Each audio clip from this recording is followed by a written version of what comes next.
Olá, meu nome é Fabrício Barreto Gonçalves.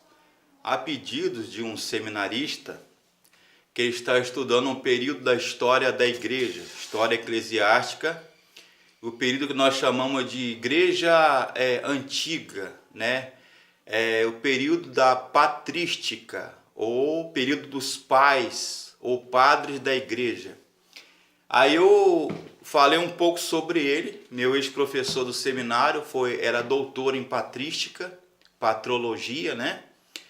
É um período que se estendeu, digamos que a patrística seria uma filosofia cristã elaborada pelos pais da igreja ou padres da igreja, né? Ou considerados os primeiros teóricos da história da igreja, que compreende o primeiro século até o oitavo século, com chamado dois teólogos patrísticos, chamado Isidoro de Sevilha e João de Damasco, ou João Damasceno, que se notabilizaram em defesa das heresias, né, as doutrinas heréticas anticristãs, chamado de heresiarcas, e conceitos, filosofia e de religião pagã, anticristã. E os doutores da igreja, assim chamados doutores da igreja ou da patrística, eles se notabilizaram pela defesa, pela apologia da doutrina, sã doutrina e da fé.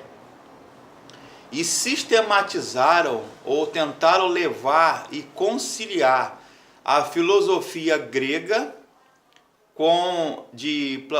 por exemplo, Platão, Aristóteles, Epicuro, Zenão, Demócrito, Fílon de Alexandria, Plotino, o maniqueísmo, o arianismo, o eutiquianismo, Sabélio, entre outros. Aí você distingue o período paz da igreja no pós-concílio de Nicéia, né? Chamado período anti-niceno, né? Pós-niceno e niceno. E você tem uma série de pais da igreja chamado Irineu de Lyon, bispo em Lyon, Fílon de Alexandria, Clemente de Alexandria, Orígenes, não é verdade?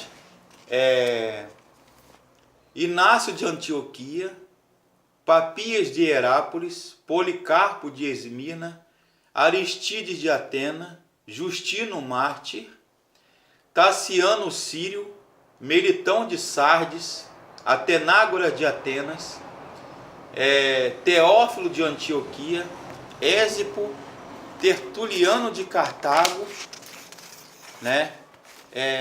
Entre outros aí.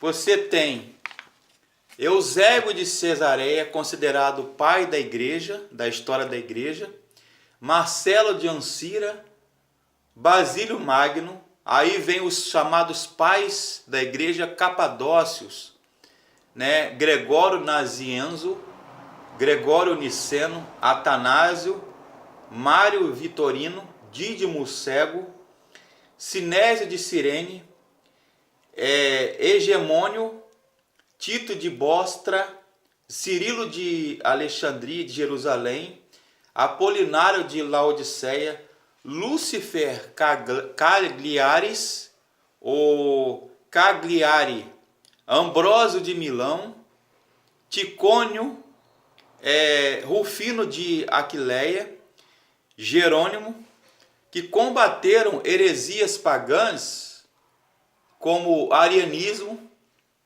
anomeus, pneumotaquianos, donatistas, priscilianistas, ebionistas, nicolaítas, maniqueus, entre outros, né? E equacionaram, tentaram resolver entre fé e razão. Sobre a Trindade, sobre a divindade de Jesus, sobre a chamada divinização do homem, ou seja, a imago Dei, a imagem do homem em Deus. E os pais da igreja se notabilizaram de sistematizar, colocar as bases ou os fundamentos da fé cristã que perduraram até a chamada Reforma Protestante, com João Calvino, Martim Lutero, Zwingli, entre outros, né? Menno Simons, Rafael Robemeyer, Pedro Valdez, Francisco de Enzinas e outros. Então você tem aí a teologia da história, a filosofia, a psicologia, a interpretação das escrituras de um modo alegórico. Isso tudo vem e é graças à patrística, à doutrina dos pais da igreja. Então há muita coisa a ser estudada, a ser dita, e é base de estudos e de mais vídeos para eu postar. Então você falar da patrística, que foi um movimento religioso, espiritual, teológico da história da igreja em poucos minutos, algo que aconteceu em 8 séculos ou 800 anos, fica meio complicado. Estamos falando um apanhado geral do que foi os pais da igreja, o período patrístico da história da igreja, ok?